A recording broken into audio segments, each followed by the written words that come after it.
Apa orang tua menitipkan putranya berlatih desa berlatih itu pasti punya harapan anaknya nanti menjadi anak yang memiliki kemampuan bela diri, memiliki rasa percaya diri, dan tentunya tidak ingin anaknya itu celaka atau sampai cedera. Masih saja ada yang terjadi kemarin waktu pembelajaran, ada yang sampai membawa korban, siswanya meninggal. Ini yang saya sangat memprihatinkan bagi kita. Kalau terjadi seperti itu, pusat tidak akan segan-segan mengambil tindakan, langkah-langkah sesuai dengan ketentuan aturan yang ada di Desa Berlatih. Ini yang pertama yang perlu saya ingatkan. Jadi buatlah proses latihan itu menjadi proses yang menyenangkan, baik bagi siswa maupun bagi pelatih, sehingga ada hubungan timbal balik, hubungan batiniah ini akan timbul antara pelatih dengan siswa. Kalau itu sudah timbul, maka siswa ini sampai kapanpun akan tetap menghormati kepada pelatih. Yang kedua, proses latihan desa berlatih itu sudah ada kurikulumnya. Ada kurikulum, materinya sudah ditetapkan untuk materi fisik, senam, jurus, dan lain sebagainya. Itu sudah ditoto, sudah diatur. Tingkat polos ini, jambon ini, hijau ini, putih itu. Itu tolong diterapkan betul. Di samping pendidikan jasmaninya atau fisiknya melalui pencak silat, maka pendidikan mental atau rohaninya juga harus diberikan secara bersama-sama. Jadi tidak bisa siswa itu hanya dilatih fisik saja, senam jurus, sambung senam jurus gitu saja, tanpa dibekali dengan pembinaan mental. Nanti akan jadinya tidak sesuai dengan apa yang diharapkan. Kita akan mengharapkan agar warga nanti, warga baru yang disahkan itu mempunyai karakter seperti yang diidamkan oleh Zahrate, yaitu memiliki karakter sebagai seorang Esair, pencahaya apik, mentalnya bagus, bisa menjadi contoh, menjadi teladan di masyarakat. Sehingga di sini di Zahrate sudah ada pembagian tugas. Pengurus itu urusannya ngurusi teknik, organisasi, dan lain-lain. Nah, dewan cabang atau tingkat 2 misalnya yang ada, ini yang tugasnya memberikan pembinaan di bidang rohani, di bidang mental. Syukur alhamdulillah kalau bisa bekerja sama dengan pemerintah daerah, dengan aparat TNI Polri. Sinergitas ini kita butuhkan, sehingga kalau ada apa-apa kita ini akan di-backup. Kita akan di-backup oleh pemerintah maupun oleh instansi-instansi lain yang ada hubungan dengan kita. Ini harus kita bina terus. Yang ketiga, pengelolaan organisasi Zahrate ini ke depan makin kita tingkatkan. Kita sudah 100 tahun, maka organisasi kita harus lebih profesional. Artinya apa? Di pusat sudah mulai tahun 2018 kita membuat yaitu KTA Piagam itu elektronik. Artinya KTA Piagam kalau dulu hanya dibagikan dalam bentuk kosongan yang realitanya banyak disalahgunakan, tapi mulai tahun 2018 ketika saya diberi amanah sebagai ketua umum, maka KTA Piagam semuanya dibuat oleh pusat. Dan KTA Piagam yang kita pakai itu ada proteksinya, ada perlindungannya, ada hal-hal khusus yang orang lain tidak akan tahu, dan itu pun tidak akan saya sampaikan. Ini untuk apa? Jangan sampai KTA Piagam ini dimanfaatkan oleh orang-orang yang tidak bertanggung jawab, sehingga kalau ada pemalsuan kami akan tahu. Karena di dalam KTA atau Piagam itu ada proteksi, ada perlindungan yang tidak bisa saya sampaikan. Kemudian kalau dulu nomor induk warga itu dibuat oleh cabang masing-masing, tapi mulai tahun 2018 nomor induk warga baru, nomor induk warga itu dibuat secara nasional di pusat. Sampai pengesahan luar negeri pun nomor induknya nasional, dan nomor induk itu diterbitkan oleh pusat, sehingga tidak akan mungkin terjadi ada nomor induk yang double. Nah, sesuai dengan surat edaran, maka yang berikutnya pusat telah menerbitkan surat edaran kepada seluruh cabang bahwa yang sementara ini dikeluhkan KTA Piagam itu terlambat, sudah pengesahan sudah lama baru diperoleh. Untuk pusat sebenarnya sebelum pengesahan kami sudah ready, KTA Piagam kita sudah siap. Perlu diketahui data yang diminta oleh pusat itu harus dikirim sesuai dengan waktu yang ditentukan, karena di pusat tidak ada pengetikan ulang. Jadi data dari cabang langsung dimasukkan ke dalam sistem di komputer, diperintah cetak langsung cetak, jadi tidak diketik ulang, sehingga perlu kecermatan, perlu kejelian, terutama dari sekretaris yang membuat daftar nominatif. Daftar nominatif dibentuk dalam format Excel, ada nama, tempat, tanggal, dan sebagainya, dan fotonya itu disendirikan dalam file sendiri dengan format JPEG. Untuk tingkat 1 backgroundnya merah, kalau tingkat 2 backgroundnya biru. Ini dibuat di cabang. Antara daftar nominatif dengan pas foto harus match. Jadi kalau misalnya namanya Ahmad, nomor urut di dalam daftar nominatif nomor 5, maka nanti fotonya Ahmad ini di bawahnya diberi angka 5. Itu masuk sistem langsung diperintah cetak. Kalau sampai terjadi kesalahan, misalnya namanya Ahmad, fotonya ganti Putri, ya berarti ada kesalahan di situ. Nah, ini menjadi tanggung jawab daripada cabang. Oleh karena itu, saya sebenarnya mengharapkan sesuai dengan surat edaran, bulan Mei kemarin daftar nominatif itu sudah diserahkan ke pusat, sudah dikirim melalui email bisa, melalui WA bisa, dikirim ke pusat beserta foto, meskipun belum pengesahan. Itu akan kami cetak langsung. Pada saat pengesahan nanti cabang tinggal melaporkan. Misalnya dari daftar awal yang diserahkan ada 100 calon warga, tapi pada saat pelaksanaan ternyata ada katakanlah 3 orang mengundurkan diri, tidak jadi ikut pengesahan, maka 3 ini tinggal kita delete, kita hapus. KTA Piagam yang sudah jadi kita ambil, kita musnahkan. Yang lain bisa langsung tersampaikan kepada warga baru. Ini harapan kita dari pusat seperti itu, sehingga bulan Juni Juli ini kita sudah mencetak KTA Piagam, tentunya berdasarkan urutan data masuk ke pusat. Nah, ini monggo untuk Mas Uji itu sudah dikirim atau belum ya. Harapan kami bulan Agustus sudah bisa selesai semuanya. Ini yang perlu saya sampaikan. Kemudian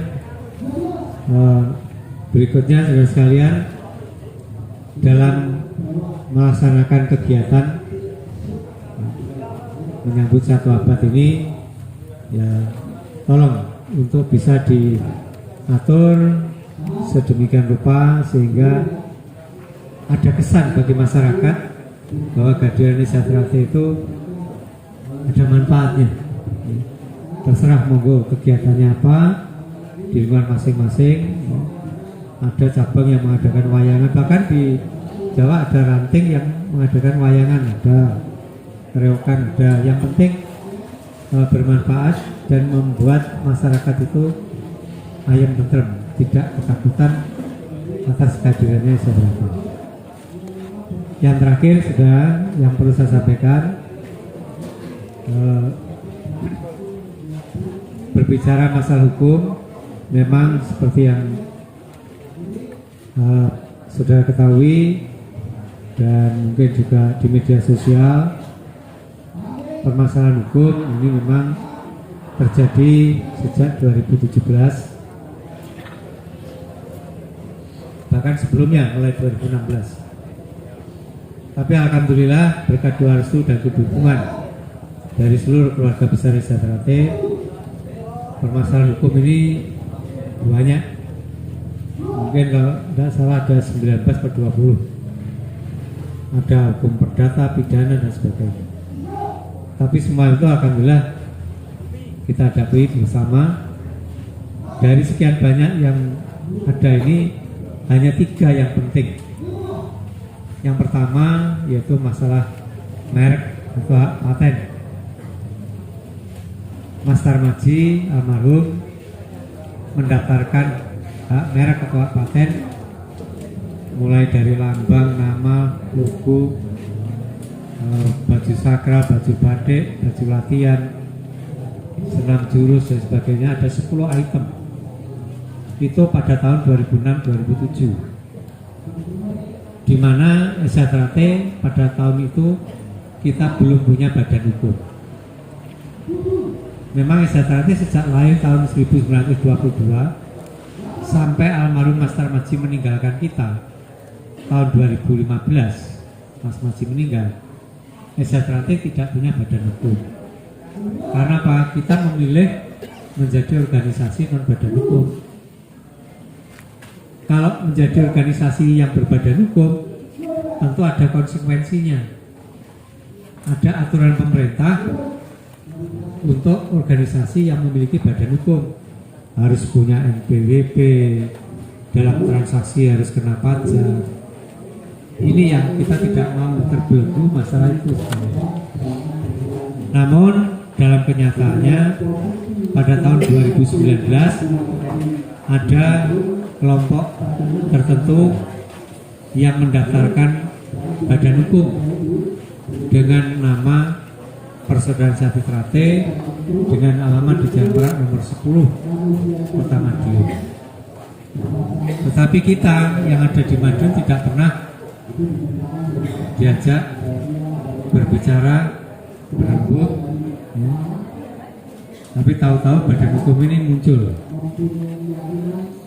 Oleh karena itu maka berdasarkan rapat kerja pada tahun 2019 dan juga Parapatan Luhur 2021, maka saya diberi amanah, diberi tugas, saya selaku Ketua Umum dan Mas Tono Suharyanto selaku Sekretaris Umum itu diberi tugas untuk melakukan gugatan terhadap Kementerian Hukum dan HAM Republik Indonesia. Jadi yang saya gugat itu Kemenkumham atas terbitnya badan hukum yang menggunakan nama Persaudaraan Satu Trate dengan alamat di Jalan Merak nomor 10 Madiun. Karena pada kenyataannya mereka yang tercantum dalam badan hukum itu tidak berdomisili di Madiun. Saya mengajukan gugatan lewat Pengadilan Tata Usaha Negara di Jakarta. Alhamdulillah gugatan saya diterima, dikabulkan. Pihak lain banding, alhamdulillah tingkat banding menguatkan putusan tingkat pertama, jadi gugatan saya diperkuat. Kemudian mereka mengajukan kasasi, alhamdulillah putusan kasasi memperkuat putusan sebelumnya, di mana putusan kasasi tentang gugatan saya terhadap badan hukum yang menggunakan nama Esa Trate itu saya terima tanggal 2 Februari 2021. Saya menerima salinan putusan dari Mahkamah Agung bahwa gugatan saya dikabulkan. Artinya badan hukum dengan nama Persaudaraan Trate yang dimiliki oleh pihak lain ini harus dihapus, harus dibatalkan. Kemudian tidak serta-merta itu bisa kita lakukan, tapi harus menunggu. Barulah bulan September saya menerima putusan inkrah berkekuatan hukum tetap. Berdasarkan putusan inkrah itulah saya mengajukan eksekusi penghapusan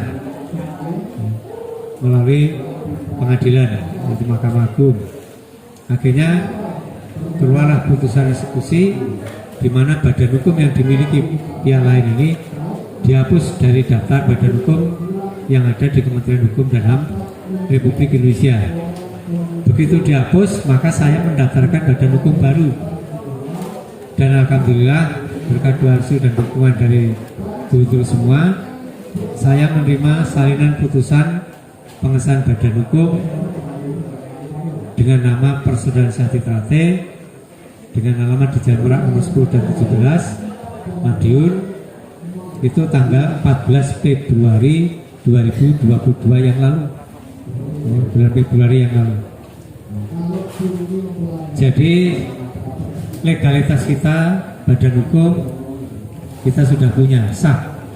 Sampai hari ini tidak ada yang utik-utik. Jadi badan hukum yang kita miliki yaitu dengan nama Persaudaraan Sehati Trate ini sah ya. Itu yang pertama. Yang kedua yaitu mengenai merek. Merek ini didaftarkan oleh Master Maji tahun 2006-2007. Karena Esa Trate waktu itu tidak punya badan hukum, maka hak merek atau hak paten ini keluarnya nama pemegang hak atau pemilik hak adalah tercantum nama Kang Mas Tarmadji Budi Harsono, karena Esa Trate tidak punya badan hukum waktu itu. Sehingga itu sah, itu aturan negara, bukan kemauan pribadi Mas Maji, bukan. Itu aturan negara seperti itu. Sehingga sejak tahun 2006-2007 kita punya 10 item hak merek atau hak paten yang diterbitkan oleh Kemenkumham RI, yaitu Dijen Haki, hak atas kekayaan intelektual.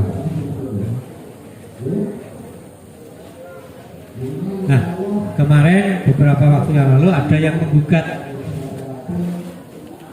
hak merek tersebut, tapi alhamdulillah di tingkat pertama dinyatakan bahwa pengalihan hak merek yang dimiliki Kang Mas Tarmadji yang kemudian dialihkan kepada ahli waris keluarga, oleh ahli waris diserahkan kepada Mas Isbiantoro selaku Ketua Dewan Pusat, itu dinyatakan sah dan benar. Mereka tidak terima, mengajukan kasasi. Putusan kasasi alhamdulillah keluar pada tanggal 25 Januari 2021 yang lalu, yang menyatakan bahwa pengalihan hak merek itu telah sesuai dengan ketentuan atau peraturan negara. Jadi hak merek atau hak paten yang kita miliki ada 10 item itu sah milik kita. Jadi bed yang besar ini ya, logo lambang yang komplit, ada jantung bersinar, nah, itu juga sudah dipatenkan. Baju, mulai baju sakral, baju latihan siswa yang tidak ada talinya, baju batik ya. Kemudian ada mars Esa Trate, senam jurus pasangan, itu semuanya sudah ada hak merek atau hak patennya ya. Termasuk nama, logo dan sebagainya. Jadi itu sudah inkrah putusannya ya. Pada bulan Agustus sudah inkrah bahwa pengalihan itu sah. Yang kedua. Yang ketiga, alhamdulillah berkat doa dan dukungan dari dulu-dulu semuanya, karena beberapa waktu yang lalu ada pihak lain yang inginnya yaitu mengambil Yayasan Setyati Trate, mengambil aset Yayasan Setyati Trate ini. Dengan berbagai macam cara, akhirnya mereka membuat yaitu akta notaris tanpa sepengetahuan pengurus yang ada di Madiun, dan itu dilaporkan ke Kemenkumham.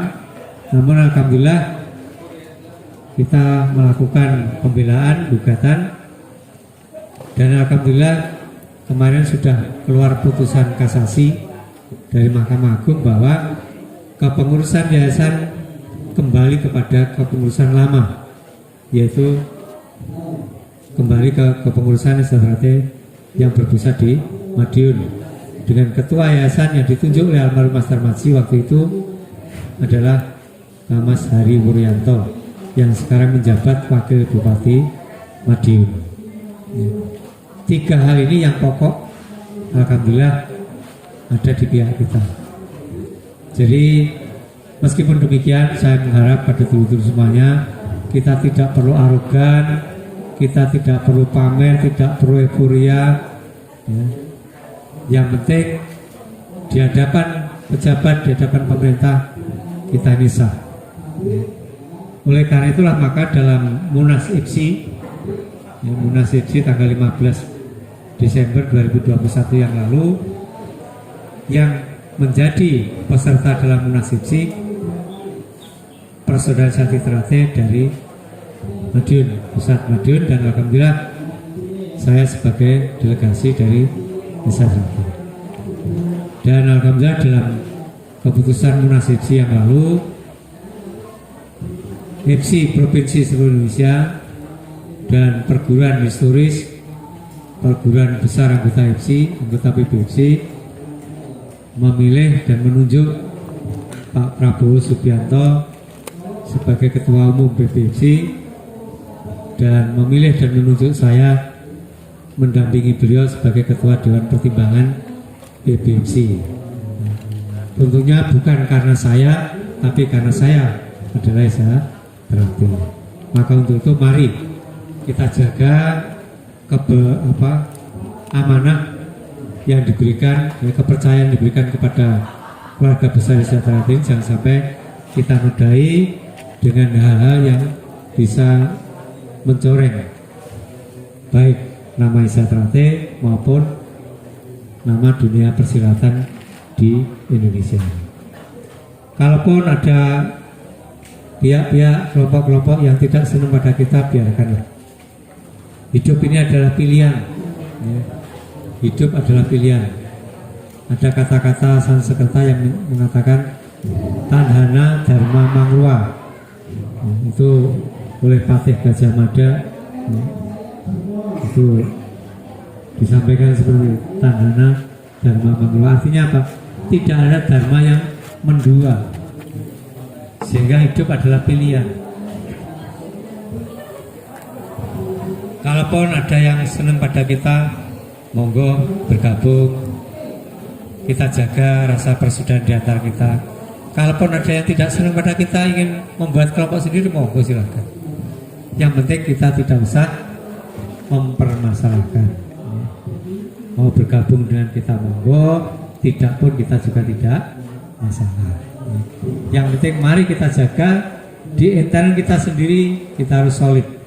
Persaudaraan harus terpupuk dengan baik, ya, rasa persaudaraan harus semakin kuat, semakin utuh, sehingga tidak ada lagi, ya ibaratnya perbedaan-perbedaan yang terlalu tajam.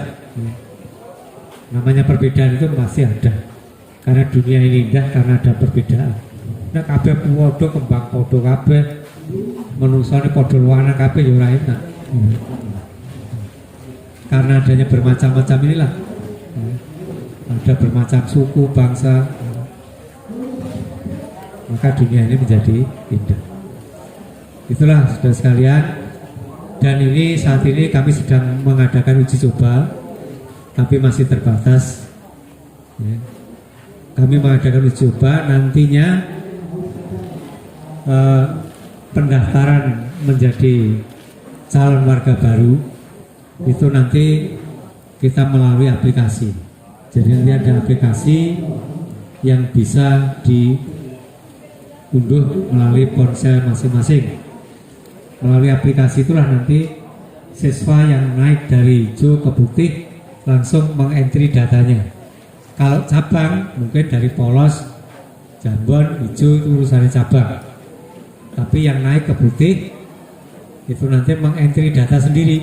Jadi pakai HP-nya sendiri, mendownload aplikasi yang kita sampaikan dari pusat. Di situ ada perintah-perintah, tinggal ngisi. Kalau yang mengisi pribadinya masing-masing, kesalahan itu akan relatif sangat kecil.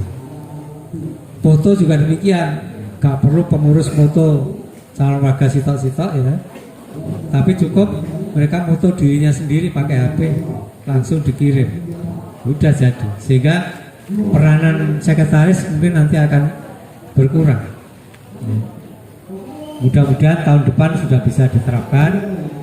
Jadi menggunakan aplikasi, dan aplikasi ini tidak hanya untuk pendataan calon warga, tapi untuk pengembangan sumber daya warga Eksatrate yang ada. Ya. Insya Allah, ya, saya tidak perlu cerita sekarang, tak cerita saya ini bocor. Ya. Jadi nanti yang punya kemampuan ini bisa menyalurkan di sini.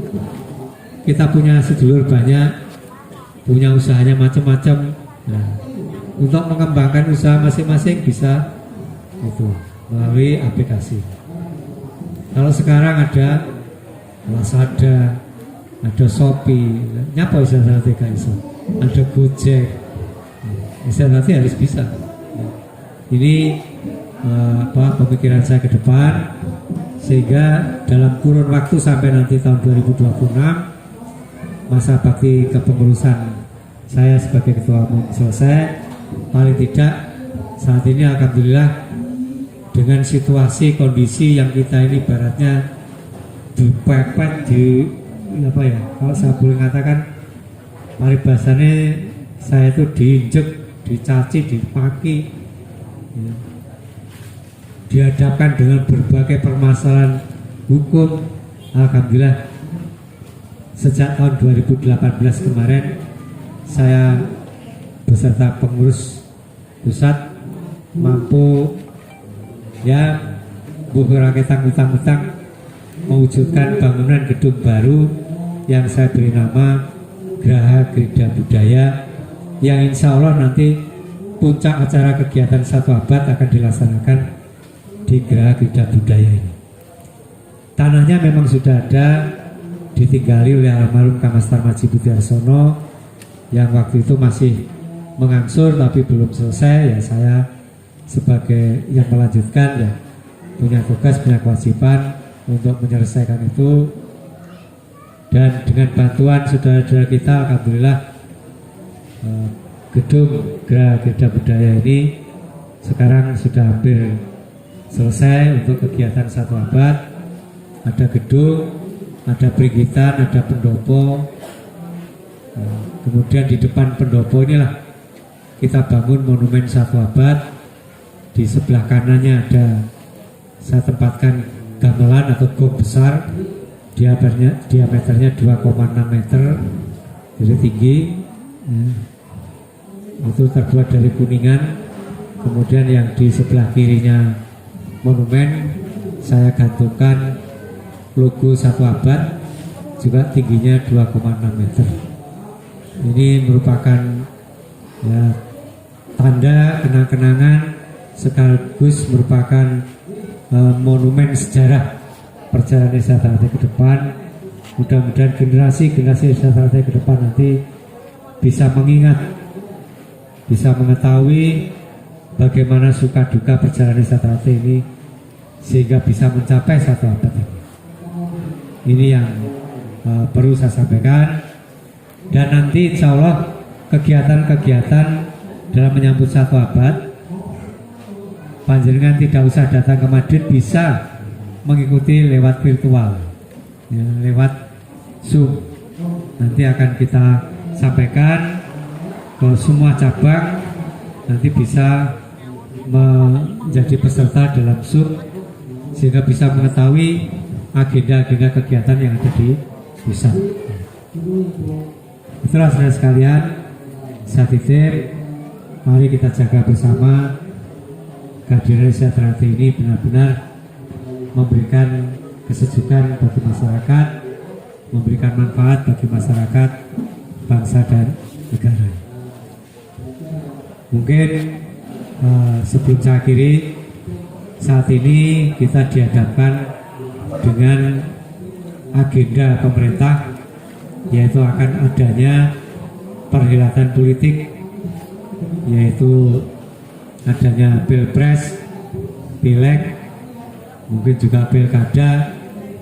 Maka saya hanya pesan, jagalah Sejahtera Hati, jagalah marwah Sejahtera Hati, jangan sampai Sejahtera Hati dibawa ke ranah politik. Sejahtera Hati tetap Sejahtera Hati netral. Kita tidak berafiliasi pada partai politik manapun, tapi Sejahtera Hati memberikan kebebasan kepada anggota atau warganya untuk menggunakan hak sebagai warga negara, hak politik, baik itu hak dipilih, hak memilih, monggo gunakan sebaik-baiknya, tapi jangan sampai kita memanfaatkan organisasi ini untuk kepentingan politik, karena kalau itu terjadi maka yang ada akan justru membuat jurang pemisah di antara kita, akan menyebabkan cerai-berai pas seduluran kita.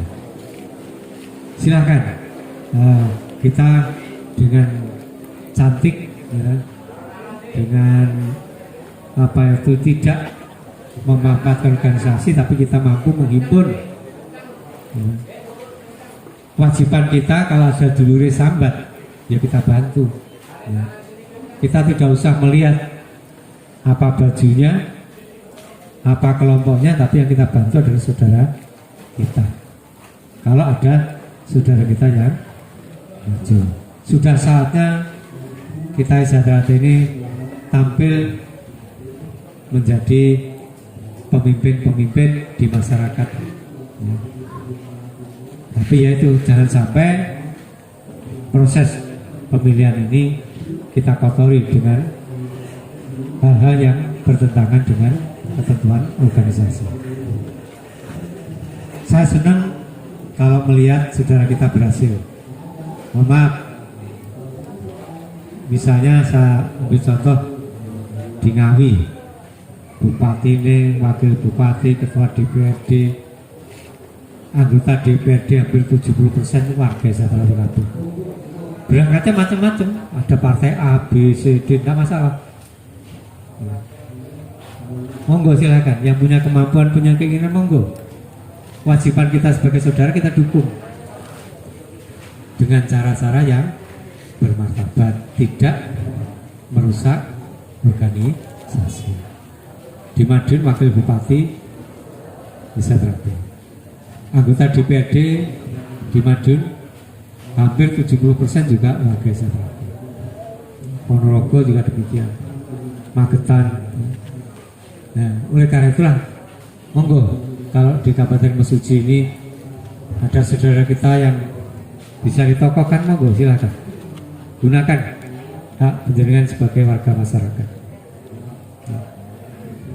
Nanti kalau di ibaratnya di DPRD itu sekolah Sejahtera Hati kabeh, paribasane arep butuh apa ae sing duwe palu ngedok ke dewan, ya pasti akan kesulitan. Yang penting kalau di pusat, mohon maaf, pusat sejak almarhum Mas Imam sudah dawuh, Sejahtera Hati jangan sampai menerima bantuan dari pihak lain. Sejahtera Hati harus bisa berdiri di kakinya sendiri. Sejak almarhum Mas Imam masih sugeng dulu sudah ada ketua DPR RI datang menemui beliau.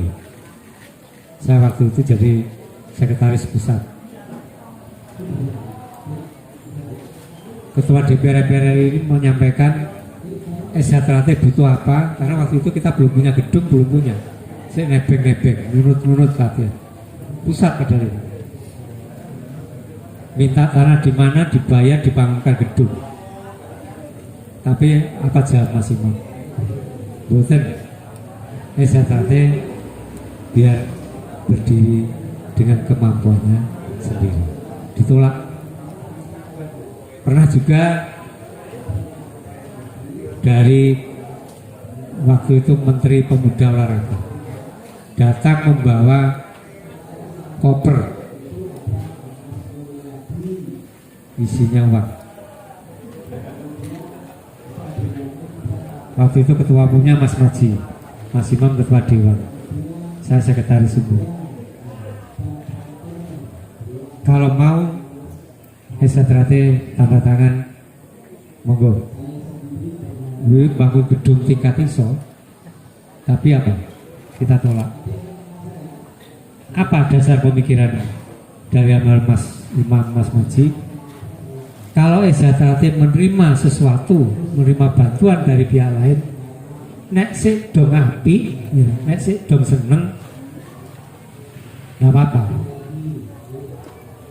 Mereka akan senang dengan kita. Tapi pas nanti kepencok hal yang tidak itu cocok, mereka akan mengatakan, loh, Sejahtera kan bangun gedungnya orang aku sih bangunnya raiso. Itu akan menjadikan diri kita ini akan terbelenggu kebebanan orang tentek. Selamanya kita akan menderita karena kita dikatakan nek ora iso, nek ora dibantu ora iso bangun. Itulah yang dihindari. Sampai sekarang ini Pusat Madin bangun gedung, beli tanah, tidak ada bantuan sepeser pun dari pemerintah. Kita tolak. Dari pemerintah daerah aja kita tolak. Tidak mau. Mas Maji dari ketua DPRD Kota Madiun tidak pernah memberikan bantuan untuk sesuatu. Betul. Ya. Tapi kalau di daerah monggo, selama itu baik-baik, tidak ada ikatan dalam memberikan sesuatu, ya monggo. Tapi itu yang saya jelaskan di pusat. Karena pusat ini barometernya Sejahtera sak dunia. Mulai sampai pun diundomono karo beliau, waduh, kelongso. Dulu kita generasi muda yang akan datang kan akan kecewa. Itu yang kita hindari. Jadi alhamdulillah saya melihat mudah-mudahan tempat yang sudah disepakati menjadi padepokan ini benar-benar atas dasar keikhlasan dari dulu-dulu semuanya. Ya kita harus saya keproyo piye carane padepokan ini dadi. Insya Allah dengan niat, dengan semangat kita bersama-sama insya Allah akan bisa kita wujudkan. Saya kira itulah saudara sekalian.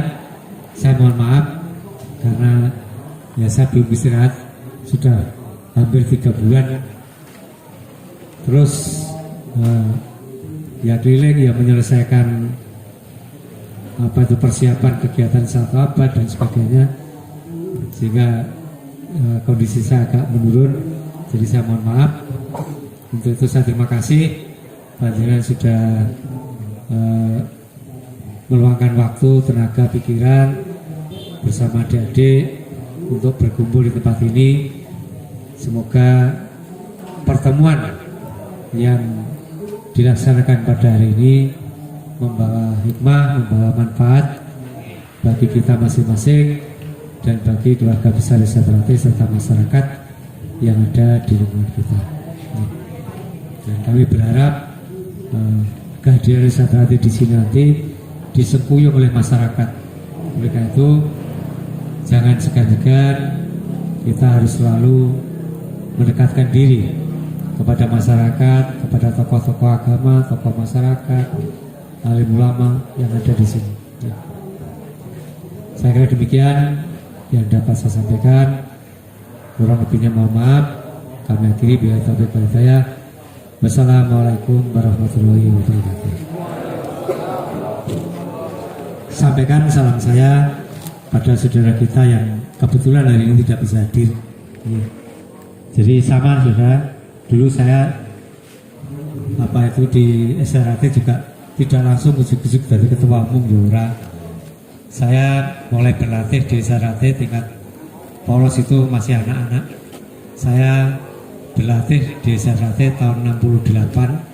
Saya sudah lulus SMP, tapi latihannya dikelompokkan di kelompok anak-anak. Latihannya minggu pagi di tempatnya Mas Imam. Ya. Kemudian saya tahun 70 sudah lulus SMA, sudah tingkat putih, pengesahan ditolak. Saya kecilin padahal saya sudah lulus SMA. Tahun 71 mau ikut pengesahan ditolak lagi. Baru tahun 72 saya bisa disahkan. Jadi alhamdulillah tahun ini saya menjadi warga genap setengah abad, 50 tahun jadi warga SRAT. Saya begitu disahkan, saya melatih jadi atlet, dulu atlet tanding ya. Saya jadi atlet dulu tandingnya itu tidak seperti sekarang. Kalau sekarang pakai body protector, matrasnya yang isor. Zaman saya bertanding dulu di Stadion Wilis tahun di Madiun tahun 72 itu pakai anjat tingginya 2 meter lebih kayak tinju. Kalau tinju diberi tali keliling, tapi kalau pencak tidak ada talinya. Matrasnya nggak seperti sekarang, matrasnya sekarang empuk, nyal, ya, jatuh nggak sakit. Tapi waktu saya bertanding dulu, matrasnya itu dari kain goni itu, karung goni bekas gabah atau apa, itu dimasuki serabut kelapa sepet. Yuatos nek tiba ya loro. Nah, alhamdulillah waktu itu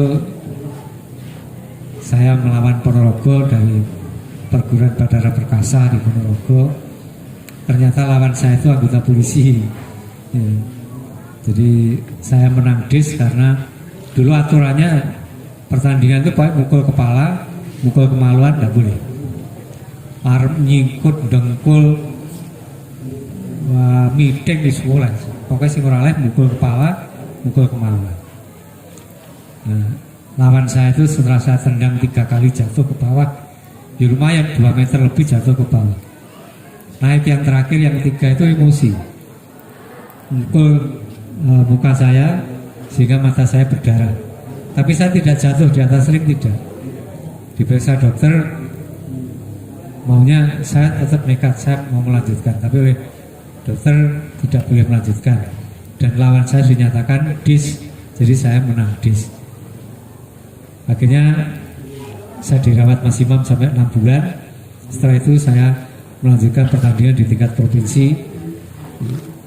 Dan saya melatih itu dari tahun 72 tidak pernah absen ya. Melatih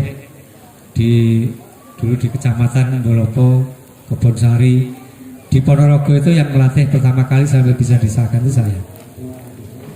Ada 6 warga baru yang disahkan pertama kali di Ponorogo, karena ketua cabangnya itu kepala unit PLN Mas Mukirin tidak punya waktu melatih, ketua dewanya Mas Diarto itu kepala pajak, sehingga minta saya untuk melatih di Ponorogo sampai disahkan. Tahun 74 saya menjadi panitia pembantu umum dalam kongres pertama tahun 74. Selesai kongres, saya berangkat ke Surabaya. Saya kuliah sambil kerja, sambil melatih. Saya di Surabaya itu melatih di Taman Siswa, di Patua, dan di Ujung, di Komplek Marinir. Siswanya marinir kabeh. Betul, badan saya kecil, yang saya latih besar-besar semua marinir. Pada saat di tingkat putih, namanya Rudi, ini saya ajak sambung, saya sebagai pelatih ngajari sambung. Tapi karena marinir sudah punya bela diri, punya judo, karate, begitu kena tendangan saya, dia langsung secara refleks saya dibanting, kepala saya kena lantai. Apa saya marah? Tidak, saya pelatih kok marah. Akhirnya saya dinyatakan gegar otak ringan, dirawat 2 minggu. Alhamdulillah siswa saya namanya Mas Rudi ini menggantikan Mas Gunung sebagai atletnya Sejahtera di kelas bebas. Mas Gunung itu putranya yang Tomo Mangkujoyo, itu marinir, itu kelas bebasnya Sejahtera. Lawannya hanya satu dari perisai diri, namanya Rudi Kapoyos. Rudi Kapoyos badannya tinggi besar, Mas Gunung juga begitu. Jadi kalau ketemu di ring, ya di ngegeblak, artinya mana yang lebih dulu. Sok menang Mas Gunung, sok menang Rudi. Setelah Mas Gunung tidak bertanding, saya gantikan dengan siswa saya namanya Mas Rudi dari marinir juga. Alhamdulillah Rudi ini yang bisa mengalahkan Rudi Kapoyos. Terakhir setelah itu Rudi Kapoyos sudah tidak naik ring lagi. Itu sejarah cerita dulu. Jadi saya berangkat di Sejahtera itu mulai dari bawah, dari pembantu umum, kemudian wakil sekretaris umum. Tahun 81 saya jadi sekretaris umum pusat. Tahun 91 ya. Jadi saya alhamdulillah masih diberikan kesempatan bertemu dengan ketua umum pusat yang pertama, yang Tomo Mangkujoyo, karena yang Tomo itu sidonya tahun 75. Jadi saya tahun 72 sudah disahkan. Kemudian ketemu Mas Irsad, ya, Mas Santoso, ya. Kemudian sampai Mas Imam, ya. Akhirnya ke Pak Batini, ke Mas Maji, dan alhamdulillah saya masih diberi tugas untuk melanjutkan di pusat ini. Ya. Oleh karena itulah, saudara sekalian,